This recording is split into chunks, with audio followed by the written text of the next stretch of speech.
സംസ്ഥാനത്ത് ഒരാൾക്ക് കൂടി അമീബിക് മസ്തിഷ്ക ജ്വരം സ്ഥിരീകരിച്ചു. വയനാട് സ്വദേശിയായ 30-കാരനാണ് രോഗം ബാധിച്ചത്. ചെന്നൈയിൽ നിന്ന് രോഗബാധിതനായാണ് നാട്ടിലേക്ക് വന്നത്. ഇതോടെ സംസ്ഥാനത്ത് ചികിത്സയിലുള്ളവരുടെ എണ്ണം 8 ആയി. ഷബീർ ഒമർ ചേരുന്നു. ഷബീർ, വിവരങ്ങൾ. വയനാട് ജില്ലയിൽ നിന്നുള്ള 30-കാരനാണ് ഇന്നിപ്പോൾ അമീബിക് മസ്തിഷ്ക ജ്വരം സ്ഥിരീകരിച്ചിരിക്കുന്നത്. കോഴിക്കോട് മെഡിക്കൽ കോളേജ് മൈക്രോബയോളജി ലാബിൽ നടത്തിയ പരിശോധനയിലാണ്, പ്രാഥമിക പരിശോധനാ ഫലത്തിലാണ് ഇദ്ദേഹത്തിന് അമീബിക് മസ്തിഷ്ക ജ്വരമാണ് എന്ന് സ്ഥിരീകരിച്ചിട്ടുള്ളത്. ഇതോടെ 8 പേർ നിലവിൽ കോഴിക്കോട് മെഡിക്കൽ കോളേജിൽ ചികിത്സയിൽ കഴിയുന്നുണ്ട്. ഇതിൽ തന്നെ 3 മാസം പ്രായമായ കുഞ്ഞും ഉൾപ്പെടുന്നുണ്ട് എന്നുള്ളതാണ് പ്രധാനപ്പെട്ട കാര്യം.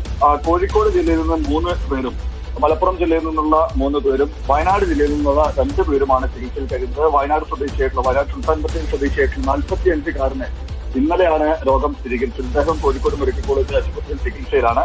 ഇന്നിപ്പോൾ രോഗം സ്ഥിരീകരിച്ച 30-കാരന് ചെന്നൈയിൽ നിന്നാണ് രോഗം പിടിപെട്ടത് എന്നാണ് ഇപ്പോൾ പ്രാഥമികമായി മനസ്സിലാക്കുന്നത്. എന്നാണ് നിഗമനം. കാരണം ഇദ്ദേഹം കഴിഞ്ഞ 6 മാസമായി ചെന്നൈയിലായിരുന്നു. അവിടെ നിന്ന് രോഗലക്ഷണങ്ങൾ കാണിച്ചു, പനി ഉൾപ്പെടെയുള്ളവ ഉണ്ടായിരുന്നു. അവിടെ ചികിത്സ തേടി തുടർന്നാണ് നാട്ടിലേക്ക് പോകുന്നത്. കോഴിക്കോട് മെഡിക്കൽ കോളേജിൽ എത്തിയത്. കോഴിക്കോട് മെഡിക്കൽ കോളേജിൽ ഈ രോഗലക്ഷണങ്ങൾ വെച്ചാണ് സംശയത്തെ തുടർന്ന് പരിശോധന നടത്തുന്നത്, സാമ്പിൾ പരിശോധന നടത്തുന്നത്. ഈ പരിശോധനയിലാണ് ഇദ്ദേഹത്തിന് അമീബിക് മസ്തിഷ്ക ജ്വരമാണ് എന്ന് സ്ഥിരീകരിച്ചത്. അദ്ദേഹത്തോട് വിവരങ്ങൾ ആകാഞ്ഞപ്പോൾ ചെന്നൈയിൽ സ്വിമ്മിംഗ് പൂളിൽ കുളിച്ചതായി ഇദ്ദേഹം പറഞ്ഞിട്ടുണ്ട്. അപ്പോൾ അവിടെ നിന്നാകാം രോഗം ബാധിച്ചത് എന്നാണ് കണക്കാക്കുന്നത്.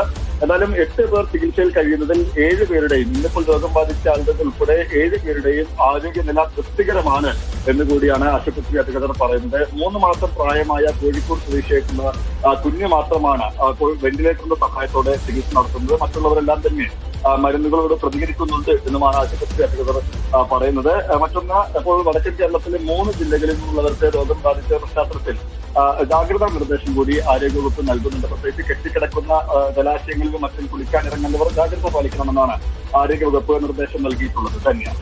ശരി ഷബീർ.